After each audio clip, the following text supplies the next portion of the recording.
There is one thing I discovered that changed everything. I'll tell you what it is soon, but first, welcome to TrueGritEnglish Stories. I'm so happy you're here. Today we're diving into a Level 1 English story. It's called Nothing is Free. It's perfect for practicing your listening skills. So get comfortable, maybe grab a cup of tea. Let's get started. Now, about that thing I discovered. It's all about understanding hidden costs. We often think about money when we talk about price. But what about time? Or effort? Or even your happiness? Those things are valuable too. They're often the real price we pay for things that seem free on the surface. That's the secret. Everything has a cost. It might not be obvious, but it's always there. This story will show you what I mean. I remember when I was younger I saw an ad. It was for a free vacation. All I had to do was attend a presentation. It sounded great. A free vacation? Who wouldn't want that? So I signed up.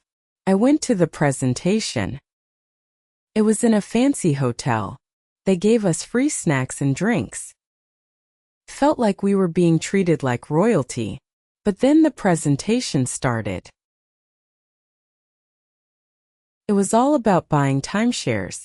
They showed us beautiful pictures of resorts. They talked about how easy it was to own a vacation home. They used high-pressure sales tactics. They kept pushing us to buy. The presentation lasted for hours. I started to feel trapped. I didn't want to buy a timeshare. I just wanted my free vacation. But I realized that the vacation wasn't really free. The cost was my time, and my patience, and my peace of mind. I finally managed to escape the presentation. I felt exhausted and stressed. I got my free vacation voucher. But it didn't feel like a victory. It felt like I had paid too high a price. That experience taught me a valuable lesson. Nothing is truly free. There's always a catch. Sometimes the catch is worth it. But sometimes it's not. You have to be aware of the hidden costs. You need to decide if you're willing to pay them. That's what our story today is about. It's about a young woman named Maria. She works at a library. She seems to be doing a lot of things for free. She volunteers her time. She helps people. She always has a smile on her face. But as you'll see, even Maria is paying a price for her actions. The question is, what is it? Is she really as selfless as she seems? Or is there something hidden beneath the surface? This story is set in a small town. It's a place where everyone knows everyone. The library is the heart of the community. It's a place where people can come to learn. They can relax. They can connect with others. It's a safe haven. The library is filled with books. Books of all kinds. Old books.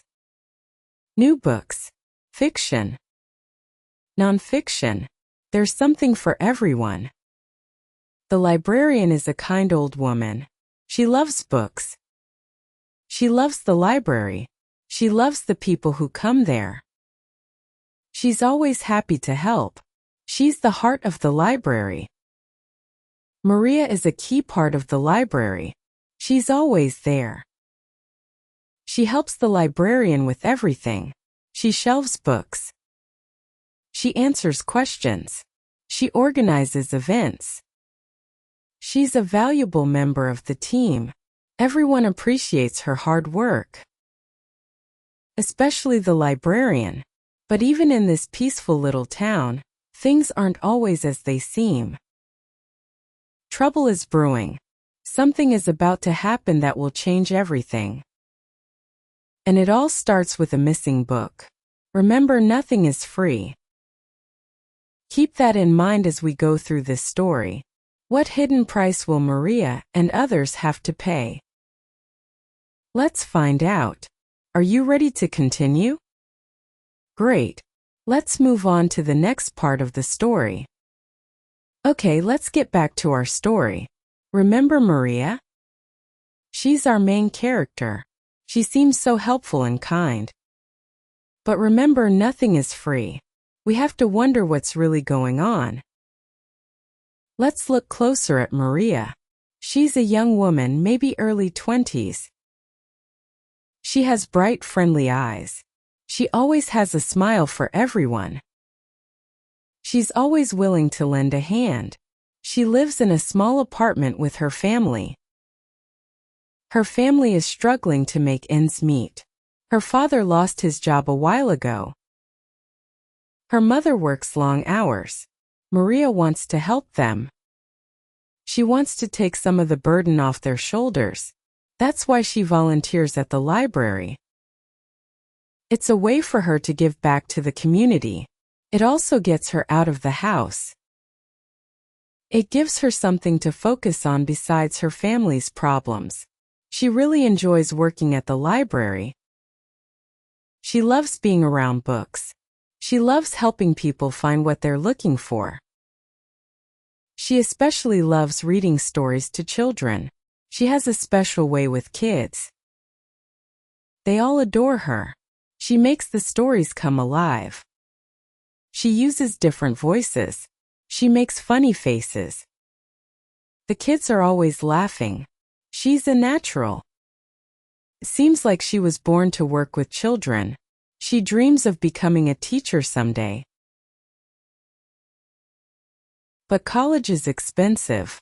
She doesn't know how she'll ever afford it. She spends a lot of time at the library. Sometimes she's there early in the morning. She helps the librarian open up. Sometimes she stays late. She helps the librarian close up. She knows the library inside and out. She knows where every book is located. She knows the library's security system. She knows who comes and goes. She's very observant. She notices things that others don't. She's also very trustworthy. The librarian trusts her implicitly. She trusts Maria with everything. She even lets Maria handle money sometimes. She never has any reason to doubt her. Maria seems like the perfect volunteer. But remember our saying, nothing is free. What's the hidden cost here? Now let's talk about English learning for a moment. Notice how I'm using simple words. I'm using short sentences. This is important for Level 1 learners. It helps you understand the story more easily. Listen carefully to the pronunciation. Try to repeat the words after me. This will help you improve your speaking skills. Also, pay attention to the grammar. Notice how I'm using the present tense. I use is, are, and has. This makes the story easier to follow. Learning English is like building a house. You start with the foundation. The foundation is the basic grammar and vocabulary. Then you build the walls and the roof. Those are the more complex concepts. Be patient with yourself. It takes time to learn a new language. Don't get discouraged if you make mistakes. Everyone makes mistakes. The important thing is to keep practicing. Keep listening. Keep speaking. Keep reading. Keep writing. The more you practice, the better you will get. This story is a great way to practice. It's interesting and engaging. It will keep you motivated. And remember, don't just listen passively. Actively listen. Pay attention to the details. Think about the characters. Think about the plot. Think about the message of the story. What do you think will happen next? Do you think Maria is involved in the missing book? Why or why not? What do you think the hidden cost is for her? These questions will help you understand the story on a deeper level, and they will also help you improve your English skills. Okay, let's get back to the story. What's Maria's secret? Let's keep watching her. Something is definitely going to happen soon. I can feel it. Critical TTS rules. Write only the words to be spoken. No brackets, no stars. And no hyphens. Style warm lo-fi first-person mentor. Mix short and medium sentences for a natural flow. Write part 3 of the script. The book goes missing. Introduce the main suspects. Deepen the mystery. Give subtle clues but don't reveal anything yet. Weave in practical English learning tips. Okay, so where were we? Yes, Maria. She's at the library. Everything seems normal. But something is about to change. One morning, the librarian arrives at work. She unlocks the door. She goes inside. She starts her usual routine. She turns on the lights. She checks the computers. She waters the plants. Then she goes to the rare book room. This room contains the library's most valuable books. These books are very old. They are very rare. They are very fragile. The librarian is very careful with them. She always locks the door to the room. She always keeps the key with her. She goes to the shelf where the rare book is kept. She expects to see it there. But it's not. The book is gone. She looks around the shelf. She checks behind the other books. She checks on the floor. The book is nowhere to be found. The librarian starts to panic. She can't believe it. The rare book is missing. How could this happen? She checks the door to the room. It's still locked. There are no signs of forced entry. No broken windows. No open doors. It's as if the book vanished into thin air. The librarian is beside herself. She doesn't know what to do. She calls the police. The police arrive quickly. They start their investigation. They interview the librarian. They interview Maria. They interview other library staff. They interview regular library patrons. They're trying to figure out who could have taken the book. And why. The police ask Maria a lot of questions. Where were you yesterday? Did you see anything suspicious? Do you know anything about the missing book? Maria answers their questions honestly. She tells them everything she knows. She says she didn't see anything unusual. She says she doesn't know who took the book. She says she would never do anything to hurt the library. The police also question other people. There's a grumpy old man who spends a lot of time at the library. He's always reading in the corner. He never talks to anyone. He seems a bit strange. The police wonder if he might be involved. They also question a wealthy book collector. He visits the library occasionally. He's very interested in rare books. He has a huge collection of his own. The police wonder if he might have stolen the book for his collection. And of course they keep an eye on Maria. Even though she seems innocent, they can't rule her out. She has access to the library. She knows the security system. She has a motive. Her family is struggling financially. The rare book could be worth a lot of money. She could sell it and solve her family's problems.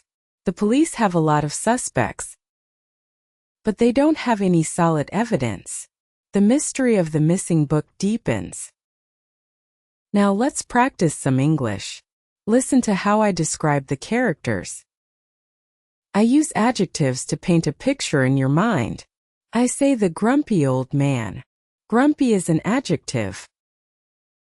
It describes the man's personality. I say the wealthy book collector. Wealthy is an adjective. It describes the collector's financial situation. Try to use adjectives in your own sentences. It will make your English more descriptive. It will make your writing more interesting. For example, instead of saying the woman, you could say the kind woman or the tall woman or the funny woman. Adjectives add detail and color to your language. Also, notice how I use the past tense to describe the events that happened. The book went missing. The police arrived. They interviewed the librarian. The past tense is used to talk about things that happened in the past. It's a fundamental part of English grammar. Make sure you understand how to use it correctly. Practice using the past tense in your own sentences. Tell a story about something that happened to you. Describe a movie you saw. Talk about a book you read. The more you practice, the more comfortable you will become with the past tense. Okay, back to our story. Who do you think stole the book? The grumpy old man? The wealthy collector? Or Maria? Or someone else entirely? We're getting closer to the truth. Stay tuned. Okay, let's dive back into the mystery of the stolen book. The police are still investigating. The tension in the small town is growing. Everyone is talking about it. Everyone has a theory. The librarian is heartbroken. She can't sleep. She keeps thinking about the book. She feels responsible. She wonders if she could have done something to prevent the theft. The police are focusing on the three main suspects. First, there's the grumpy old man. His name is Mr. Henderson. He's been coming to the library for years. He always sits in the same corner. He reads old books. He never talks to anyone. He seems harmless. But the police can't ignore him. He's always there. He knows the library well. He could have easily taken the book without anyone noticing. The police interviewed him again. He seemed annoyed. He said he didn't know anything about the missing book. He said he was just there to read. He said he would never steal anything. The police aren't convinced. They keep him on their list of suspects. Next, there's the wealthy book collector. His name is Mr. Davies. He's a very important person. He has a lot of money. He collects rare books. He's very passionate about them. He knows a lot about books. He's a member of several book collecting societies. He often visits libraries and bookstores. He's always looking for rare books to add to his collection. The police think he might have stolen the book for his own personal gain. He could sell it for a lot of money. He could keep it in his collection. He has the means and the motive. The police questioned him again. He was very polite. He said he admired the library's collection. He said he would never steal from them. He said he already had plenty of rare books. The police are skeptical. They know that wealthy people can sometimes think they're above the law. They keep him on their list of suspects. And finally, there's Maria. She's the young volunteer. She seems so innocent. She's always smiling. She's always helpful. But the police know that appearances can be deceiving. She has access to the library. She knows the security system. She has a motive. Her family is in financial trouble. The rare book could be worth a lot of money. She could sell it to help her family. The police interviewed her again. She was very nervous.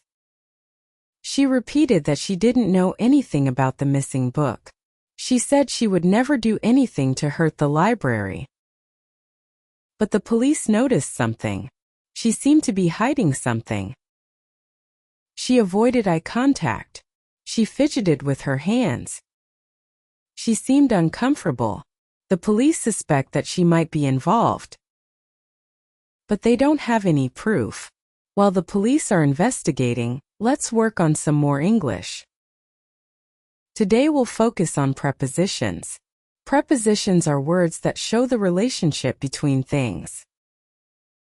Examples are in, on, at, to, from, with, and without. Listen to how I use them in the story. He sits in the corner. She goes to the library. The book is missing from the shelf. He's a member of several societies. Prepositions can be tricky because they don't always translate directly from one language to another. The best way to learn them is to see them used in context. Pay attention to the prepositions I use in the story. Try to notice how they connect the words and phrases. Practice using them in your own sentences. Write about where things are in your room. Tell someone how to get from one place to another. Describe a picture using prepositions. For example, the cat is sitting on the table. The book is under the chair. The lamp is next to the bed. The more you practice, the better you will understand how to use prepositions correctly. And it is important to speak well. Now, what do you think? Is Maria guilty? Are there any clues that you might see? I wonder if you are on the right track. I can't wait to tell you more. Stay with the story and we will get there. See you soon. Okay, are you ready to find out what really happened to the stolen book?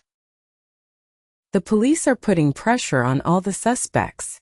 They're reviewing the security footage. They're analyzing the fingerprints.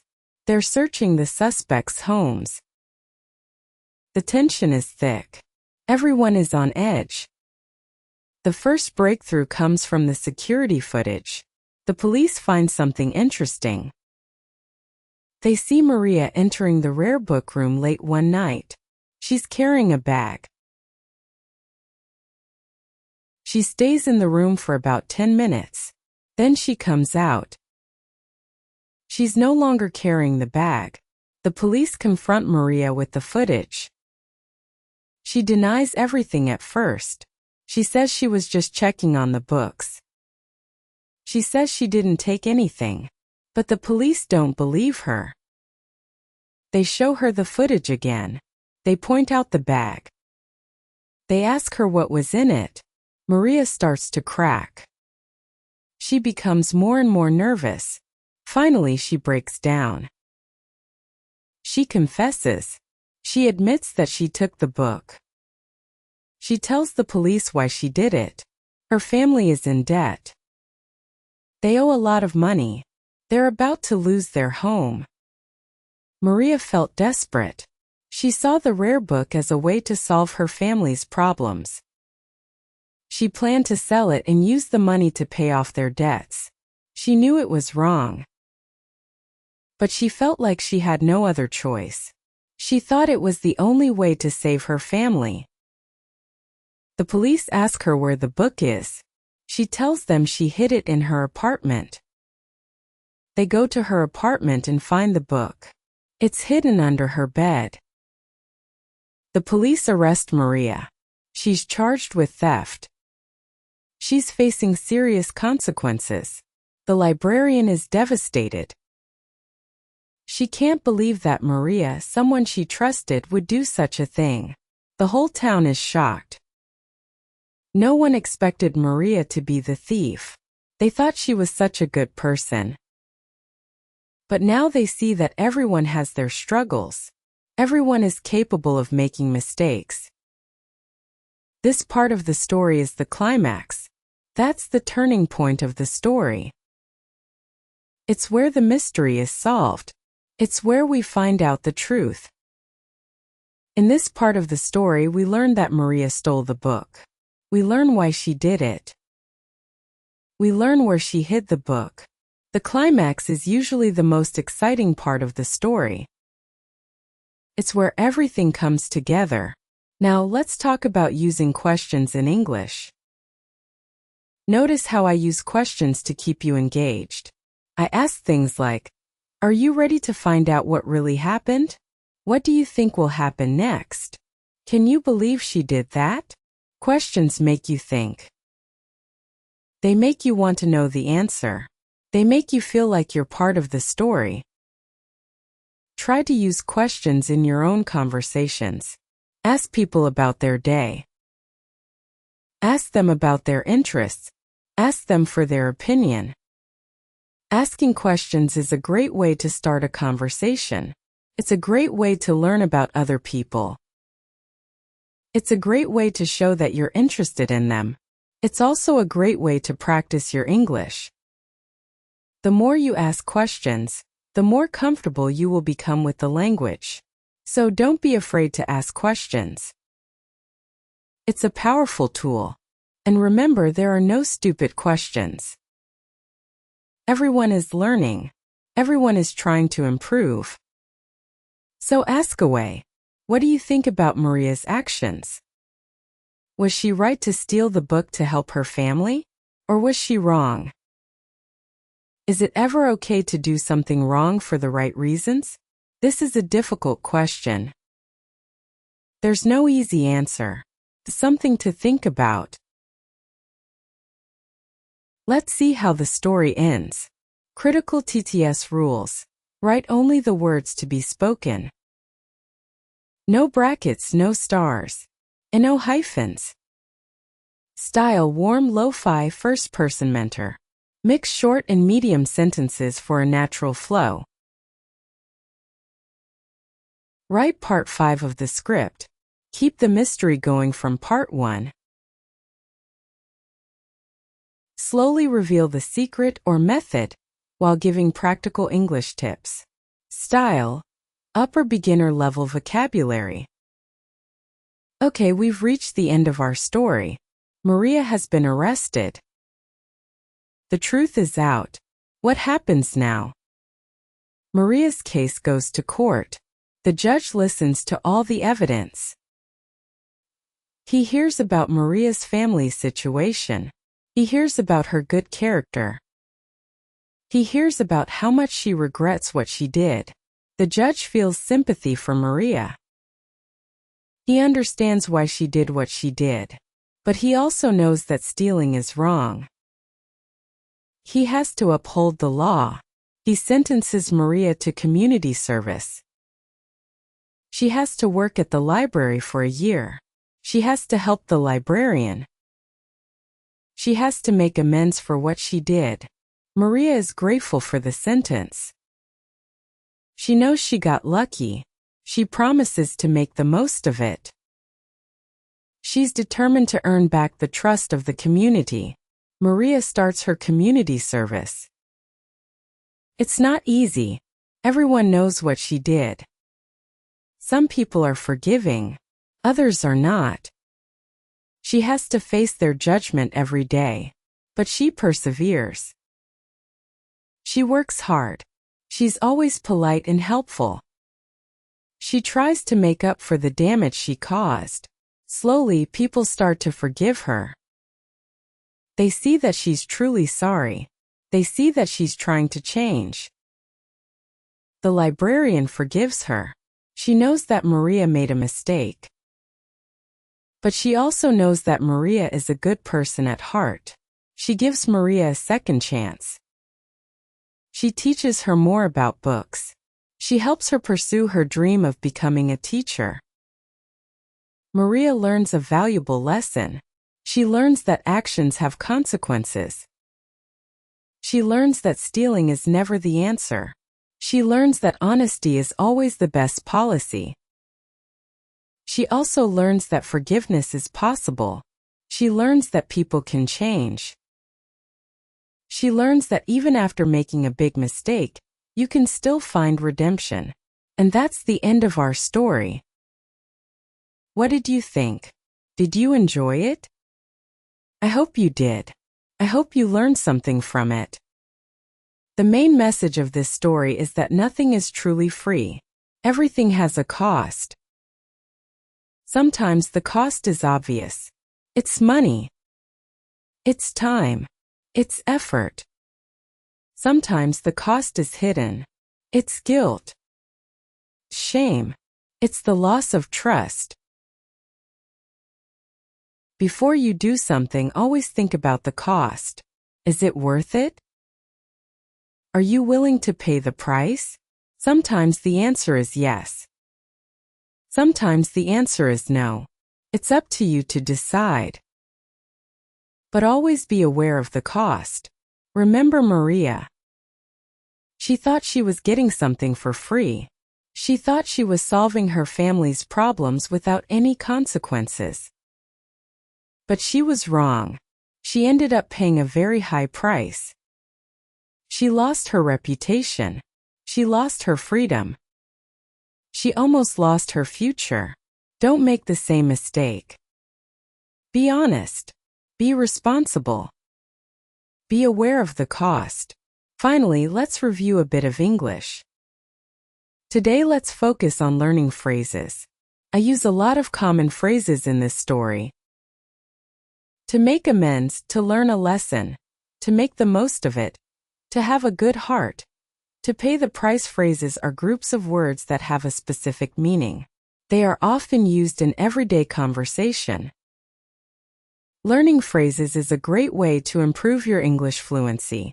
You can find lists of common English phrases online. You can also learn them by reading books, or by watching movies, or by listening to podcasts. Pay attention to the phrases that native English speakers use. Try to use them in your own conversations. The more phrases you learn, the more natural your English will sound. So keep learning. Keep practicing. Keep improving. Thanks for listening. I hope this story helped you improve your English. Remember, practice makes perfect. Keep listening to English. Keep speaking English. Keep reading English. Keep writing English. The more you practice, the better you will get. I'll see you in the next video. Goodbye. Okay, let's wrap up our story. Nothing is free. We've seen Maria's journey. She made a mistake. She paid the price. Now let's see what she does next. After serving her community service, Maria is determined to rebuild her life. It isn't easy. Some people still look at her with suspicion. Others are willing to give her a second chance. Maria focuses on her dream of becoming a teacher. She knows she has to work hard to overcome her past. She enrolls in community college. She studies hard. She gets good grades. She continues to volunteer at the library. She wants to show everyone that she's changed. She wants to prove that she's worthy of their trust. The librarian becomes a mentor to Maria. She sees Maria's potential. She helps her with her studies. She gives her advice. She encourages her to never give up on her dreams. She knows that Maria made a mistake, but she believes that Maria can learn from it. She sees that Maria is truly sorry for what she did. She sees that Maria is committed to making a difference. She helps Maria apply for scholarships. She writes her letters of recommendation. She does everything she can to help Maria succeed. Eventually, Maria gets accepted into a 4-year university. She's thrilled. She can't believe that her dream is finally coming true. She works hard in university. She studies education. She learns how to be a great teacher. She practices her skills in local schools. She becomes a student teacher. She learns how to manage a classroom. She learns how to connect with students. She learns how to inspire them. After graduating, Maria gets a job as a teacher in a nearby town. She's so excited. She can't wait to start her career. She becomes a popular teacher. The students love her. The parents respect her. The school administration values her. She's making a positive impact on the lives of her students. She's helping them learn. She's helping them grow. She's helping them become better people. Maria never forgets the mistake she made. She uses it as a learning opportunity. She tells her students about it. She teaches them about honesty. She teaches them about responsibility. She teaches them about forgiveness. She teaches them that everyone makes mistakes. But it's important to learn from them. She teaches them that it's never too late to turn your life around. She becomes a role model for her students. She shows them that even if you make a mistake, you can still achieve your dreams. She shows them that nothing is truly free. You have to work hard to earn what you want. You have to be honest. You have to be responsible. You have to be willing to pay the price. And this is how it should be, isn't it? Let's spend some time on some more English. Let's talk about storytelling. This whole lesson was a story. Stories are a great way to learn English. Stories are engaging. Stories are memorable. Stories help you understand the language and context. When you listen to a story, you're not just hearing words. You're hearing how those words are used in real life. You're learning about culture. You're learning about people. You're learning about the world. Try to read English stories every day. Start with simple stories. As you get better, you can read more complex stories. There are many resources available online. You can find English stories for all levels. You can also join a book club. This is a great way to meet other English learners. You can discuss the stories you read. You can practice your speaking skills. And remember, you can also write your own stories. This is a great way to improve your writing skills. It's also a great way to express yourself. Don't be afraid to be creative. Don't be afraid to make mistakes. Just have fun. I'm so happy you decided to work on your English. You are doing great. I hope that I will see you again soon. Remember, reading changed my life and it can change yours too.